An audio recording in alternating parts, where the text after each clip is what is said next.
আবহাওয়া দপ্তর সূত্রে জানা গিয়েছে, দক্ষিণবঙ্গের জেলাগুলিতে এই সপ্তাহে ঝড় বৃষ্টি হতে পারে। সোমবার দিনভর গরমের অনুভূতি থাকলেও বিকেলের পর আছড়ে পড়তে পারে কালবৈশাখীর ঝড়। দক্ষিণবঙ্গের বেশ কিছু জেলায় বজ্রবিদ্যুৎ সহ ঝড় বৃষ্টির সম্ভাবনা রয়েছে। একদিকে দিনের গরমের অস্বস্তি, অন্যদিকে সন্ধ্যায় ঝড়জল হবে বলে জানিয়েছে হাওয়া অফিস।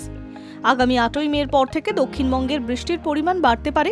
কোনো কোনো জেলায় ভারী বৃষ্টির সম্ভাবনা পর্যন্ত রয়েছে।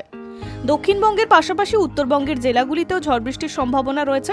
চলতি সপ্তাহের শেষে উত্তরবঙ্গের 2 পার্বত্য জেলা দার্জিলিং এবং কালিম্পং, পাশাপাশি জলপাইগুড়ি, কোচবিহার, আলিপুরদুয়ার সহ একাধিক জেলায় ঝড় বৃষ্টির পূর্বাভাস রয়েছে। বৃষ্টির সঙ্গে কোনো কোনো জেলায় 40 থেকে 50 কিলোমিটার বেগে বইতে পারে ঝোড়ো হাওয়া। আপাতত দিন কয়েক উত্তরবঙ্গের জেলাগুলিতে তাপমাত্রার বিশেষ হেরফের হবে না বলেই মনে করছে আবহাওয়াবিদরা। গরম বাড়বে কলকাতা শহরেও। আগামী কয়েকদিন কলকাতার তাপমাত্রা কয়েক ডিগ্রি পর্যন্ত বেড়ে যেতে পারে। তবে আবহাওয়া দপ্তর বলছে, সোমবার সন্ধ্যাতেই শহর কলকাতাতে ঝড় জলের সম্ভাবনা রয়েছে। সঙ্গে কালবৈশাখী ঝড়েরও দাপট দেখা যেতে পারে। তবে দিনের গরম থেকে সন্ধ্যার স্বস্তি মিলতে পারে। Hi News network.